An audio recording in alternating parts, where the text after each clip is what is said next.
Hello and welcome to Secret Corner. Today we are looking at this 10 questions for atheists from Trinity Radio. I've chosen it because there's a couple questions in here I've been thinking about recently and I'd really like to look at. I've made some tweaks to my voice, so if you like it or hate it, let me know. This is a questions for atheists thing, so I'm just going to skip to the questions and talk about what is important here. So yeah, let us get moving. What facts about reality that you and I agree are real facts about the way the world is does your worldview account for, but my Christianity doesn't account for, or at least doesn't account for well? And for those of you that would point out atheism isn't a worldview, I'm talking about your worldview that includes atheism. I can't think of any. I believe one of the reasons he finds it difficult to tell the difference between facts in dispute is that the major differences between an atheistic worldview and a Christian worldview is a dispute of the facts. So, let's start with, to be atheistic, there is no God. So, that is a fact in dispute. Most atheist worldviews don't include any kind of spiritual or supernatural realm as well, which Christian worldviews must. Thus, there is another fact in dispute. After that, you pretty much have the natural world, and we all agree that the physical, material, natural world exists. So the dispute is in what we consider the quote-unquote fact.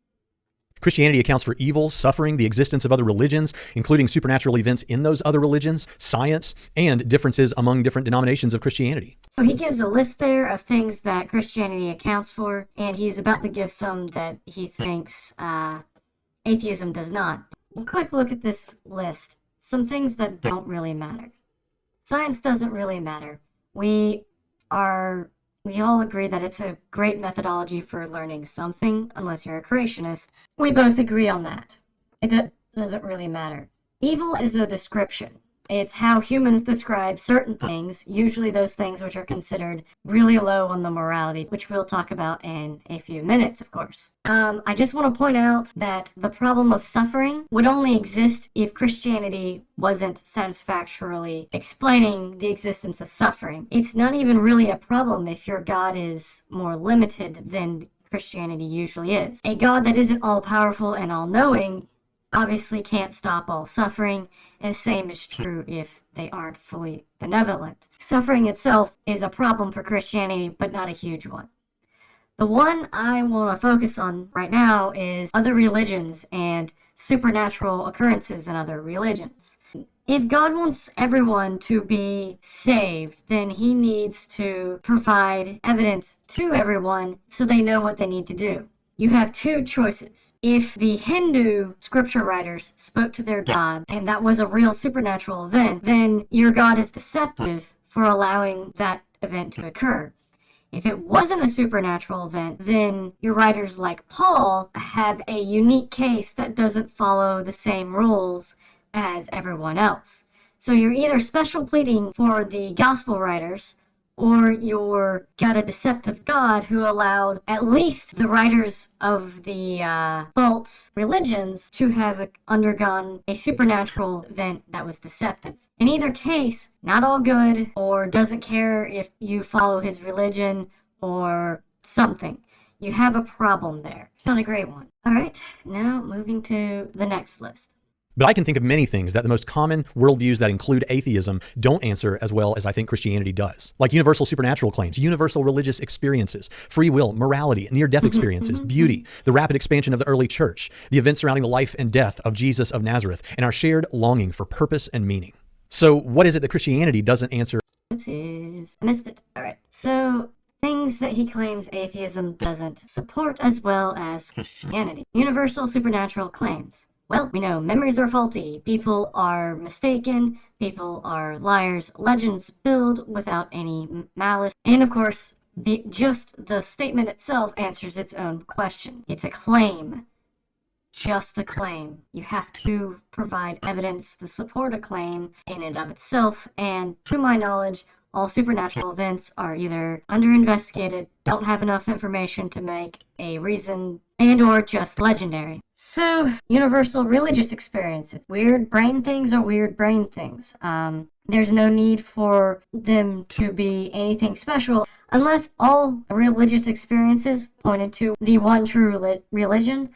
I would find them completely underwhelming and just go with the weird brain things doing weird brain things. Free will. I'm actually not much of a believer in free will. I definitely sit far closer to determinism than to compatibilism, and libertarian free will is just a big no. For those of you who don't know, the world is predominantly a deterministic world. One set of events will always lead to the next set of events. Your choices are based on your past experiences and nothing else. Compatibilism is a way to argue that you have some amount of free will, despite all of your choices being dependent on past experiences, choices, and brain state. So there's that. There's no evidence that a moral system exists outside of one's brain, so it's just a construct of the brain and equally subjective. You would have to, I don't even know how you would go about proving that morality is anything more than a result of evolution, biology, and the complex and honestly sometimes broken nature of our psyche. Alright, so next on the list was NEDs, assuming I haven't gotten things out of order. Near-death experiences are really bad proof of anything. Not only do they tend to follow the cultures of the people who experience them, so if you're a Hindu, you're likely to get a Hindu near-death experience, and if you're a Muslim, you'll get a Muslim near-death experience. But we also know what's going on as you get closer to death. Not only is your brain starved of oxygen, a situation that causes it to function poorly, but hormones are released as you get closer to death, and those hormones affect the way your brain works. So effectively, you're pointing to a situation in which the brain is literally working poorly to prove the existence of God. I just wish religious people would realize this and step aside and just let it be what it is. And much like with religious experiences, I have to argue that unless all near-death experiences point to the Judeo-Christian God, we have to assume there is something other than Yahweh reaching out from the beyond to let people know that he really exists. Alright, the last couple of things are beauty, expansion of the church, and that's it, I think. So beauty is a combination of things. For one, we see places that are generally safe or safer in nature as beautiful. So we can likely assume that the beauty of the landscape is tied to safety and those sorts of developments. When it comes to people, we find people beautiful who would generally make better mates. So evidence of greater fertility, greater affluence in society, greater ability to protect or hunt or produce safety, and that includes things like competence. So if someone's really has a high-paying job, we're a lot more likely to be attracted to them. And add those sorts of subconscious factors that any animal would have to the complexity of a conscious mind, and you get our ability to see abstract things as beautiful, like poetry and music and that kind of thing. At least that's my understanding of it. I'm not, a behavioral scientist or anything, so, grain of salt there. Expansion of the early church is popular things are popular. The Life and Times of Jesus. That was the one I was forgetting. Life and Times of Jesus I explain as a combination of myth-building legend, misremembered stories, and those sorts of issues all put together. Now, if you want to know what I believe Christian worldview doesn't explain as well as an atheist worldview, I would have to point to one thing that I believe everyone is aware of. Other religions. It doesn't matter what your belief system is. If you are a monotheistic religion, then there are no competitors. So explaining how other religions are allowed by a creator God is difficult. After all, at the very least, you would think he would want everyone to acknowledge his or her existence, I guess. And the fact that there are people who not only disagree that this God even exists, but argues that a whole completely different one does, causes an issue. Again, we go back to my argument of a deceptive God, and I do believe this is the big problem that monotheistic religions, so most of the major current existing religions have. So that is my answer. What does Christianity not explain? The existence of the Muslim faith, or the Zoroastrian faith, or the Sikhs, or pick something. The existence of alternate faiths that don't acknowledge the Christian God as at least existing as well is the problem. But in an atheist world, since all of these things are created by man, and we can argue that they're all pretty much expected. Alright, skipping forward to the next question, which isn't that far forward. This is not cutting out as much as I thought it would. If your definition of atheism is merely that it's a lack of belief in God and you're just waiting to be convinced, but then you speak of him as though... So, is your definition of atheism a lack of belief in God? This is a good way of putting it because some atheists do hold to that. Some atheists hold that it's a belief in no God.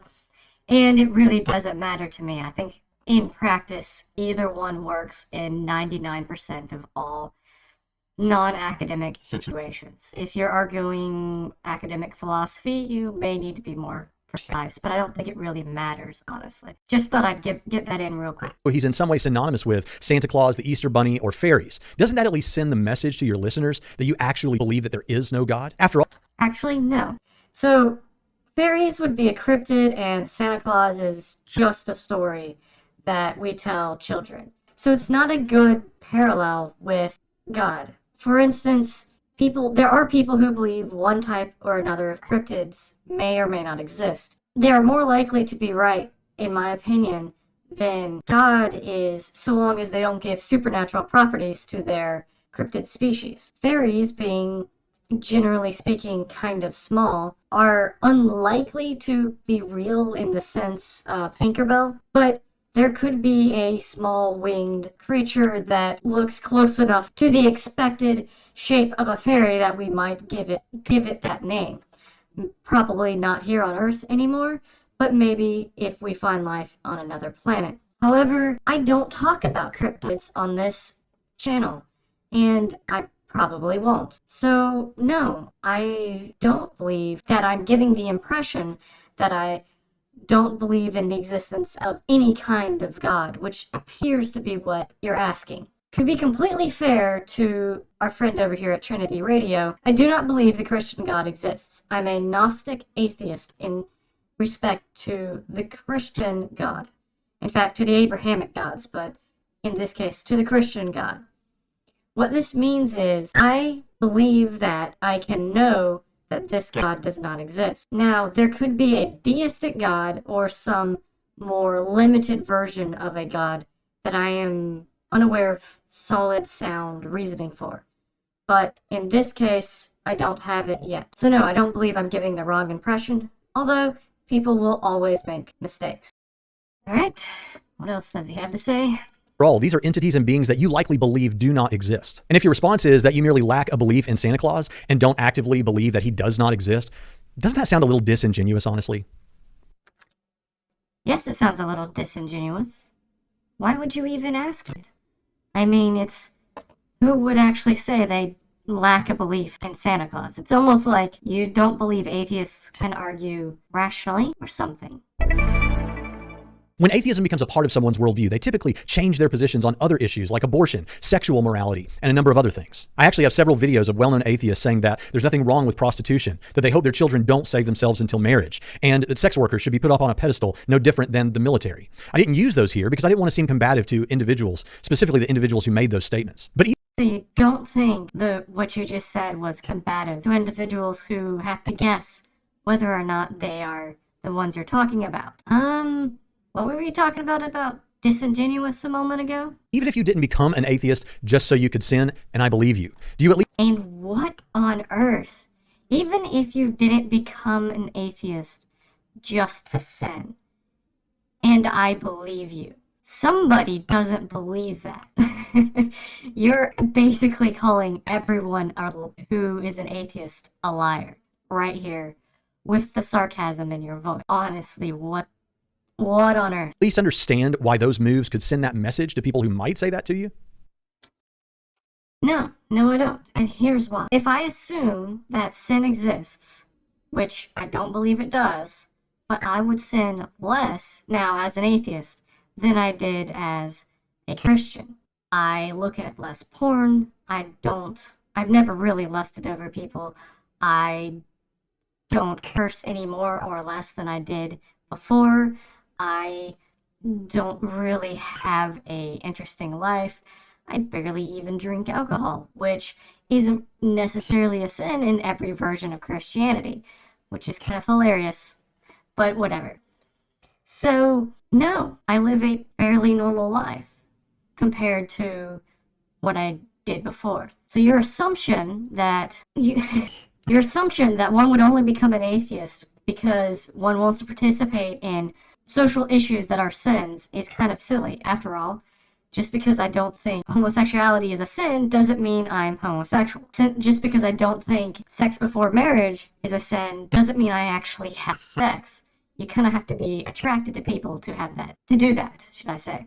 And this question, combined with the previous asides that you've made, gives me reason to doubt your understanding of why people would stop believing in God. It almost feels like, compared with the asides you've made in previous questions and asides I remember from later on in this video, it feels that you believe the only reason not to believe in God is because you want to sin.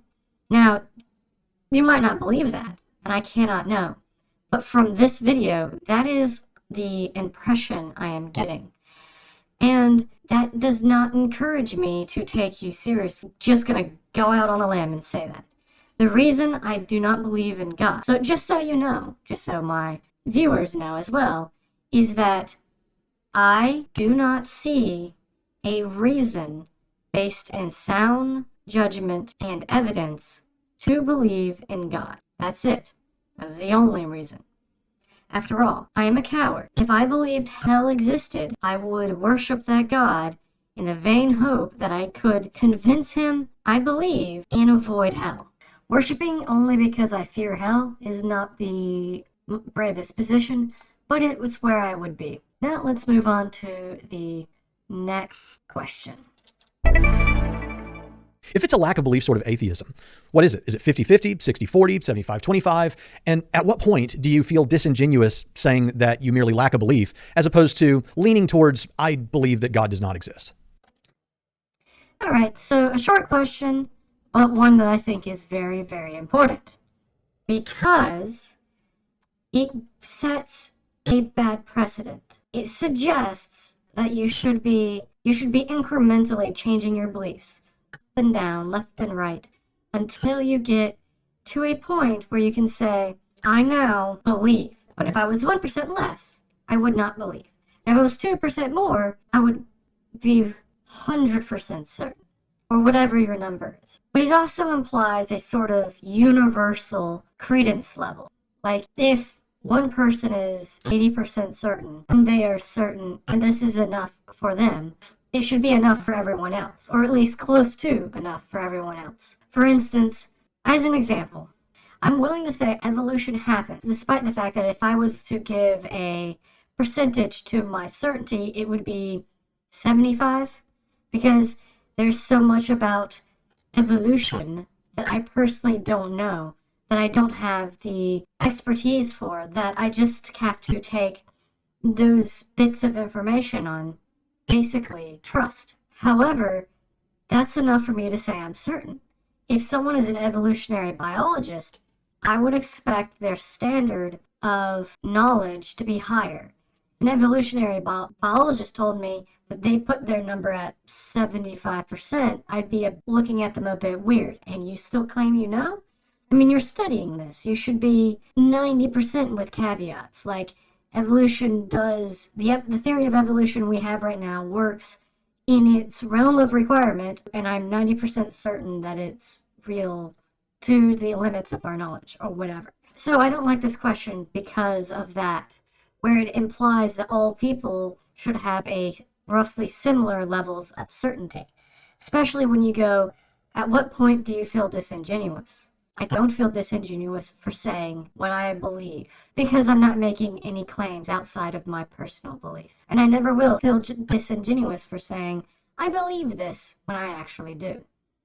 Or I don't believe this, I guess I could also say.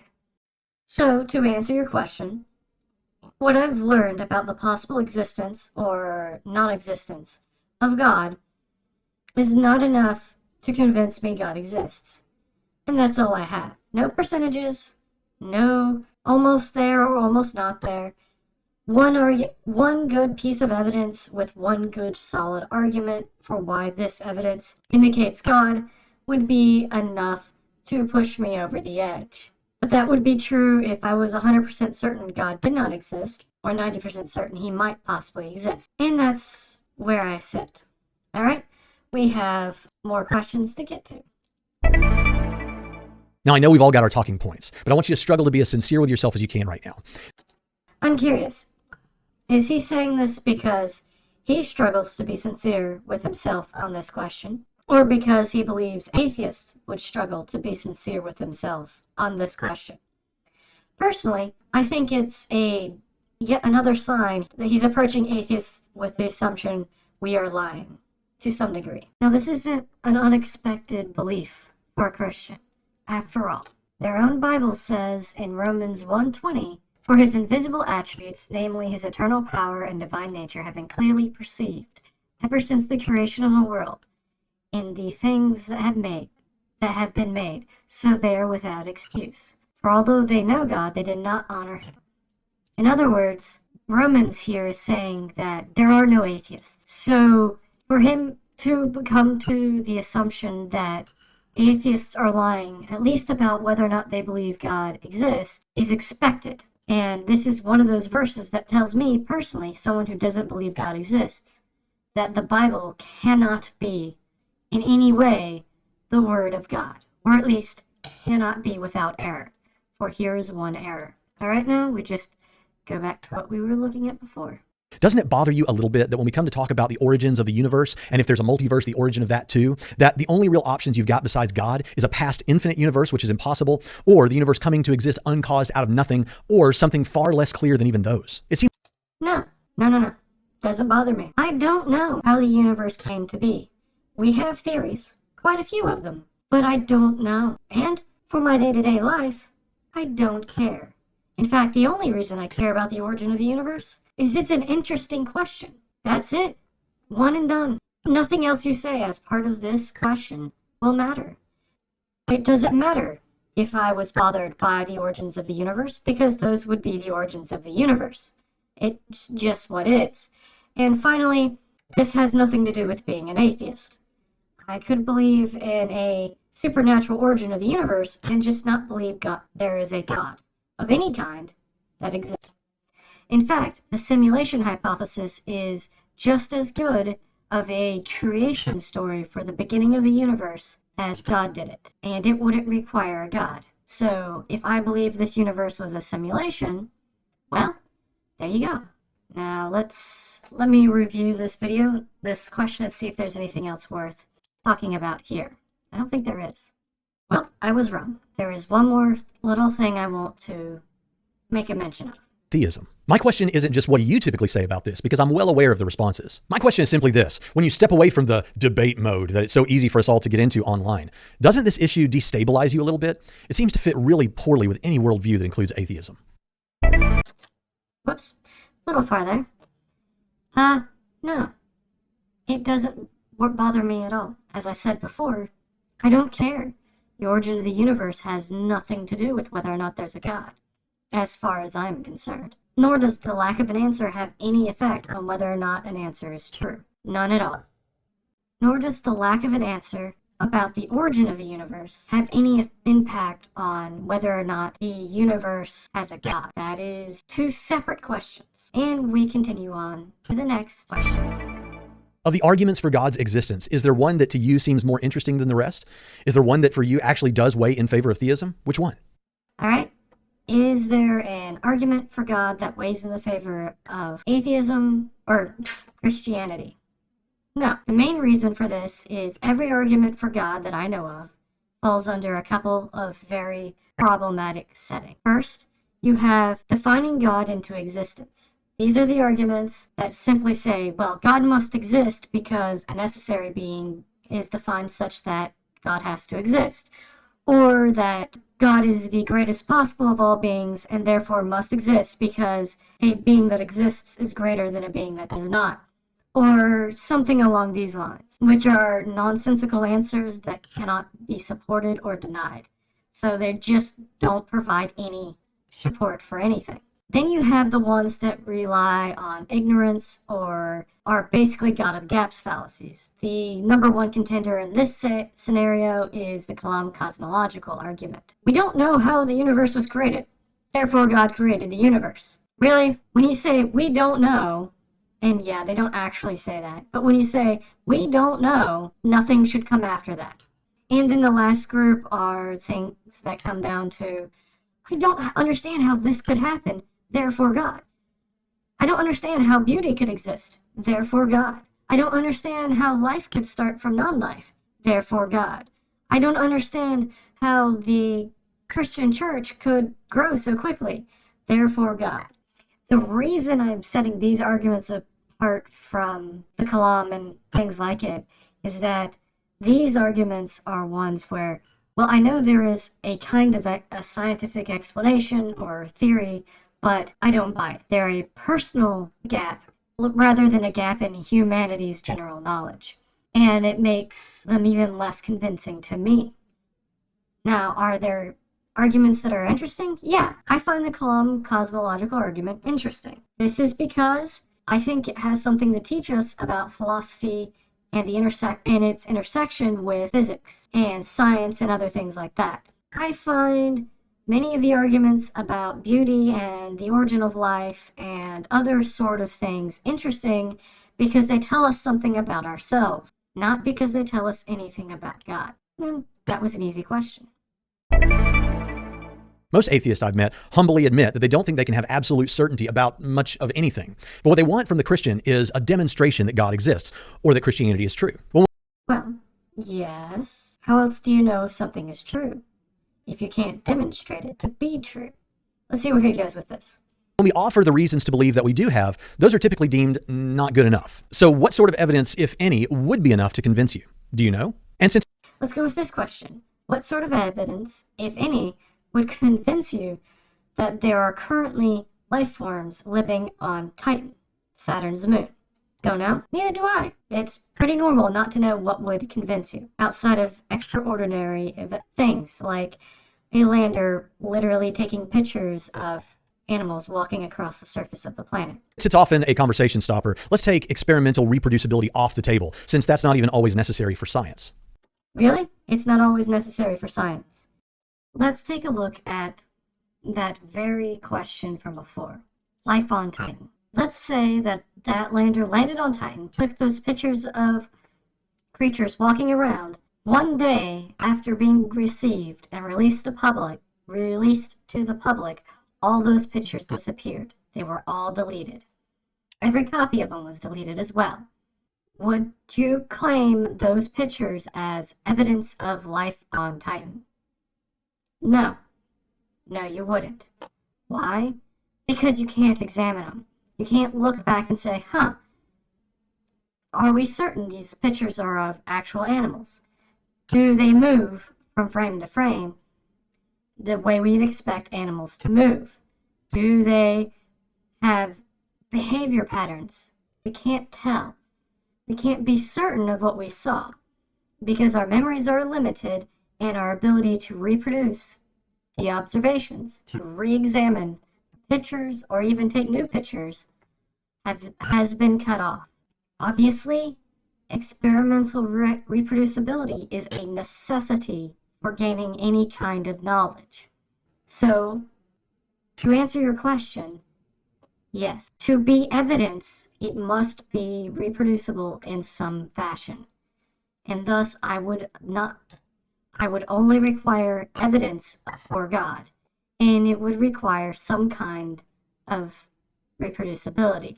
It could be something simple, like if theologians from multiple religions came together and said, these gods are real, and we all acknowledge that even the ones from competing religions are real. That would be evidence that would cause me to perk up and take a look, see if it was solid evidence. Of course, that hasn't happened, at least not with the modern religions. And what's more, this would be reproducibility. If each of these theologians came to the same conclusion by examining the evidence could be reproduced. So even this evidence would be considered reproducible, as each theologian would need to reproduce or to re-examine said evidence in order to come to their own conclusion. Reproducibility, at least in science, does not mean the original phenomenon being redone, but the evidence that leads us to our conclusions being capable of being reproduced by multiple individuals. As a result, this would not fulfill your reproducibility criteria and would then not be allowed by this question. I don't think you fully understand what you're asking. In fact, I would argue that there are no situations in which you have any kind of evidence that would fulfill this experimental reproducibility criterion. And I think that's it. We have 2 more, I believe? No, 3 more. So let's keep going. To what extent did social and moral issues start you down the path toward your atheism? That is, It didn't. They didn't. My path to atheism was, as you would say, started by the book of Job. I was reading Job, and I realized, hey, wait a second. If God is telling Job not to question him, does that mean God is insecure about his ability to resist such questioning? And from there, I found more and more explicit and obvious situations where God or writers of the Bible are like, hey, don't question me. I am right, for I am, Paul, or something. I just found the whole thing sus. And from there, everything fell apart. to say the typical Christian or religious views on sexuality, gender, rights, and acts and commands of God in the Old Testament. It seems that many deconversion stories online begin with, or at least include, LGBT issues, purity culture, or hell as instrumental in the deconversion process. And you don't think there's a reason for that? I find it hilarious that you would even ask this question. Of course, people who disagree with your morals would question your God even more. It strikes me that what should matter most is the truth and not what we might prefer that the truth were. I honestly wonder how much those issues and ones like them motivate the deconversion rather than all this talk about evidence. Hear it again? Clearly he is not taking anyone at their word here. But there's another issue.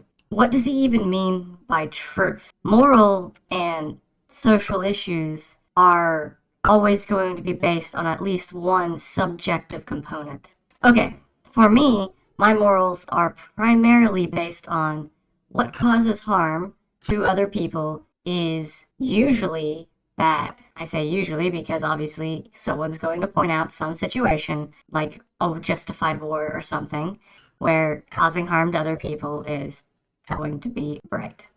But yeah, with that criteria, then yes, both hell and the way the Bible treats women and homosexuals and the way Christians treat trans people is all clearly morally wrong. And since your book teaches it, I have a moral reason to discard it as not from God. However, as I have said originally, my start down the path of deconversion had nothing to do with social issues.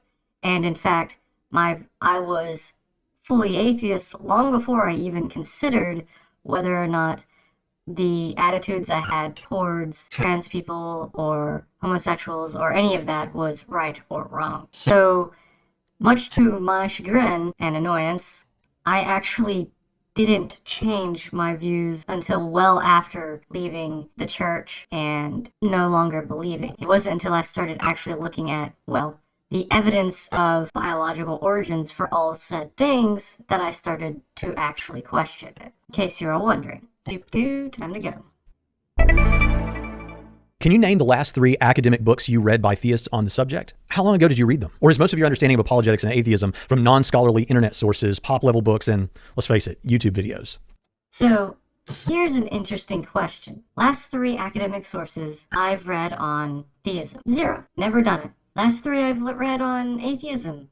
0. Never done it. Why, do you ask? Well, it's actually really simple. If God wanted me to know he existed, then the evidence would be at a level I personally could understand. The same is true for everyone. If God really wants you to know he exists, you shouldn't have to get a PhD in theology or in religious studies or in philosophy to actually understand how you can prove his existence. That is clearly a God who only wants academic, and I'm fine if that God exists, but I don't need to know him. And I don't need to seek him out, since he clearly has no desire for me. That's where I sit on this. And be honest with yourself about this. Anyone can Google up a list of books and paste them in the comments section. And be honest on this. Really? Again, he's assuming we're going to lie to him just to sound like good or something. Or maybe he's asked this question, got books he thought were dead killers of all atheism, and then just assumed a lie. It's weird that he would hold this position at all. But I want to know, are you getting the best from the other side? Let's finish with a pretty common one. If you found out today, to your satisfaction, that Christianity were true, would you accept God's authority, repent of your sins, and trust Jesus as your king? No, I wouldn't. I would repent of my sins, and I would worship him, but I wouldn't trust him. Because clearly, the God of the Bible isn't trustworthy. He hardened Pharaoh's heart just so he could bang on the Egyptians more.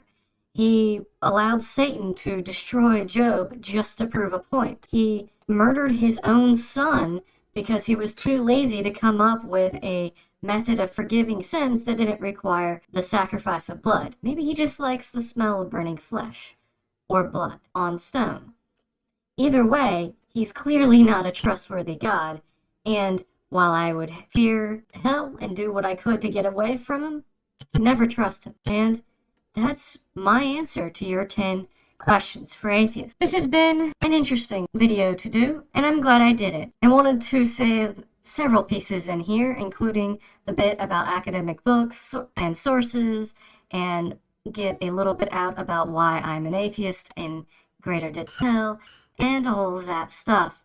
So it was also convenient for me, which, is sort of why I chose to do this now. If you want to hear more about this subject, stay tuned. I will have more coming. Like, subscribe, and all of that jazz. Have a nice day.